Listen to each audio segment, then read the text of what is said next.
Remigio tenía pensado qué podía hacer si aparecía otra persona en la isla. Remigio y Adriana habían naufragado hacía 2 años más o menos en ese islote desierto. No habían encontrado ni un solo vestigio, ni una sola señal de presencia humana, ni siquiera olor a humano. Les había alcanzado con una cavidad en una roca a la cual juntaban agua de lluvia potable y además una innumerable cantidad de frutos que la isla tenía y un pequeño rebaño de cabras al que habían sabido domesticar y cuidar. Cuando estaban solos así en la isla fantaseaban con la idea de que qué hubiera pasado si hubieran entrado en esa isla, hubieran llegado a esa isla en el naufragio y se hubieran encontrado con una tribu de indígenas, digamos, cobrizos, fuertes y de algunas costumbres sexuales libres, amistosas. ¿Qué hubiera pasado, no? Pero bueno, eran fantasías que tenían sobre personas que no existían. Tenían una choza, y esa choza tenía un techo de ramas impermeables que habían encontrado, que tenían un defecto, que cada 4 o 5 lluvias copiosas como había ahí, se pudrían y empezaban a largar un olor a humedad tremendo. No perdían su impermeabilidad, no entraba agua, pero el olor era muy, muy insoportable. Esas ramas las encontraba Remigio en un islote que estaba pegado a la isla desierta y al cual se llegaba atravesando una manga del mar, digamos, ¿no? Más o menos le llevaba alrededor de 2 horas la travesía cuando tenía que ir a buscar las ramas y traerla. Tenía una pequeña balsita con la que iba y venía.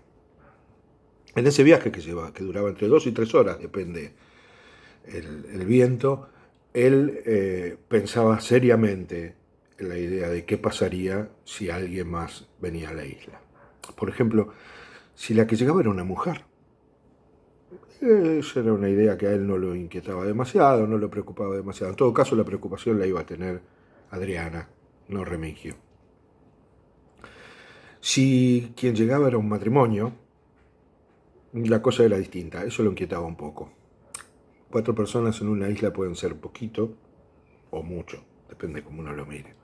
Ellos estaban agradecidos a Dios y le agradecían permanentemente el hecho de haber sobrevivido, aunque no habían tenido hijos, y no habían podido tener hijos, igual agradecían eso. Pero ¿cuánto iba a durar eso estando esas otras 2 personas ahí? ¿Cuánto iban a agradecer estar solos? ¿Cuánto de eso nos iba a convertir en una súplica de estar con otros? Y indudablemente lo que pensaba Remigio era que el hombre se iba a fijar en Adriana. ¿Qué hubiera pasado, por ejemplo, si este hombre embarazaba a su mujer? ¿Cuánto hubiera tardado en Adriana en preguntarle si podía probar ella? ¿Cuánto hubiera tardado también en proponerle la fantasía de probar algo nuevo con la otra pareja? Remigio sabía bien que él hubiera querido eso, pero no soportaba escucharlo seguramente de boca de su mujer.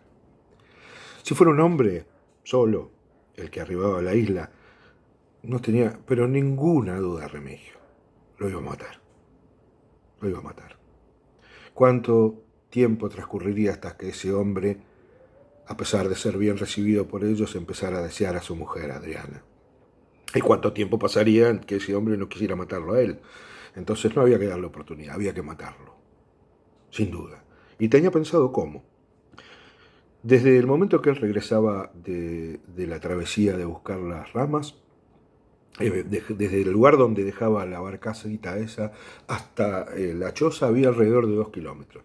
En el medio él pasaba por una especie de acantilado pequeño que tenía que subir y bajar, y ahí había muchísimas piedras. Esas piedras eran las que él iba mirando y eligiendo cuál sería la que iba a usar para matar al náufrago que viniera. Y la tenía elegida. Había elucubrado cómo matarlo, cómo arrojarla desde algún lado para pegarle en la cabeza, con puntería. Había pensado también en cómo atarle a un palo para atacarlo de atrás con una especie de hacha y matarlo. O mejor, durmiendo, cómo pegarle, porque imaginaba él que un náufrago iba a llegar cansado y iba a querer dormir. Y cuando durmiera, pegarle con la piedra en la cabeza y hacerlo pasar de un sueño al otro. Dormirse feliz en ese sueño de haber encontrado tierra y continuarlo por la vida eterna.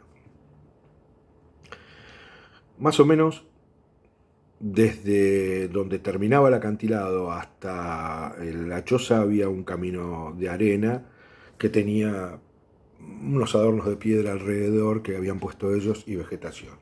Lo cierto es que él un día que volvía desde la travesía iba por la parte casi alta del acantiladito y por debajo, con mucha sorpresa, vio un hombre que caminaba tranquilo, desnudo. Se notaba que el sol lo había castigado, pero se veía que era un hombre blanco, con la barba crecida y el pelo un poco desaliñado y sucio.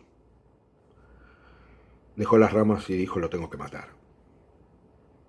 Tomó la piedra, se colocó en el lugar esperado del acantilado y cuando justo estaba pasando por debajo el hombre y era el lugar perfecto para soltar la piedra, no se animó y no la soltó.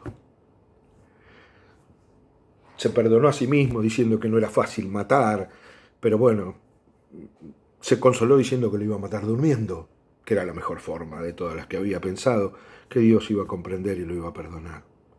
Así que siguió caminando por el acantilado. Cuando llegó al camino de arena, el hombre iba por el camino de arena y él se metió por el lado de la vegetación para no ser descubierto. Se raspó todo y lo iba oteando desde allí. De repente se sorprendió porque estaba llegando a la casa y lo que vio le cambió la vida. El hombre iba caminando hacia la casa, seguro, iba hacia ahí. Adriana salió, miró hacia los costados, oteó para ver que no había nadie más. Lo llamó por su nombre, lo acarició obscenamente y le dio un beso largo y apasionado. En la isla de Marcelo Birmacher.